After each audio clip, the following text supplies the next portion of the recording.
The rocket that will launch Artemis 2 produces about 8.8 million pounds of thrust at liftoff, more than the Saturn V that sent Apollo to the moon. But it's not just a bigger firework. It's a precisely choreographed stack of machines, each with a specific job, handing the crew off like a relay race from the launch pad to deep space and back. At the bottom of that stack is the Space Launch System, or SLS, a heavy-lift rocket built to throw people, not just satellites, beyond Earth orbit. Its architecture is layered. Two white, solid rocket boosters are strapped to the sides of a huge orange core stage. On top of that sits a smaller upper stage engine. And at the very top, like a tiny arrowhead on a spear, is the Orion spacecraft with the crew inside. Each element is tuned to a different environment: dense lower atmosphere, thin upper air, and finally the vacuum of space. The rocket doesn't just push. It shapes a very specific trajectory that Orion's computers will ride all the way out toward the moon. At liftoff, 4 RS-25 engines on the core stage ignite, fed by supercooled liquid hydrogen and liquid oxygen. Propellant stored at around -253 and -183 degrees Celsius. A fraction of a second later, the solid rocket boosters light.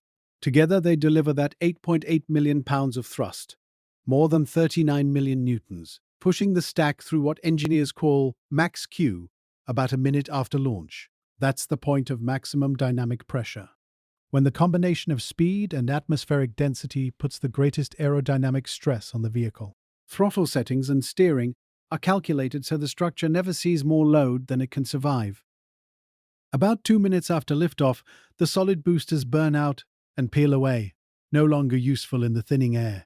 The core stage keeps firing for roughly 6 more minutes, steadily accelerating Orion and the upper stage to near orbital velocity, about 7.8 kilometers per second. Then it shuts down and separates, leaving the upper stage, called the interim cryogenic propulsion stage, to fine-tune the orbit. Once Earth orbit is confirmed and systems are checked, that upper stage performs the crucial translunar injection burn, adding roughly another 3 kilometers per second of speed. This single burn is what stretches Orion's path from a closed circle around Earth into an elongated ellipse that reaches all the way to the moon's neighborhood. With the heavy lifting done, the star of the mission is now Orion. It's actually 2 main pieces: the crew module, an advanced capsule where the astronauts live, and the European service module behind it, which carries the main engine, maneuvering thrusters, solar arrays, water, and oxygen. For Artemis 2, the launch abort tower mounted on top will have already been jettisoned during ascent once it's no longer needed. Inside the capsule, 4 astronauts sit in a pressurized environment kept at roughly sea level pressure, around 21% oxygen and 79% nitrogen, with temperature and humidity tightly controlled by a life support system that constantly scrubs carbon dioxide using regenerable chemical filters. Guiding Orion around the moon is an interplay of orbital mechanics and onboard autonomy. The spacecraft navigates using a mix of inertial measurement units, essentially ultra-precise gyroscopes and accelerometers, plus optical star trackers that recognize star patterns to calibrate its orientation.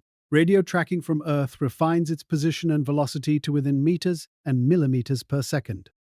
Small reaction control thrusters rotate the capsule, while the service module's main engine executes larger burns to shape the free return trajectory, a path that swings behind the moon and naturally bends back toward Earth, using lunar gravity as part of the guidance solution. Even if the main engine failed after that key burn, the geometry of the orbit would still bring the crew home. But all this power and precision means nothing if the final few minutes go wrong, and that's where Orion's brutal plunge back through Earth's atmosphere becomes the next engineering problem to solve.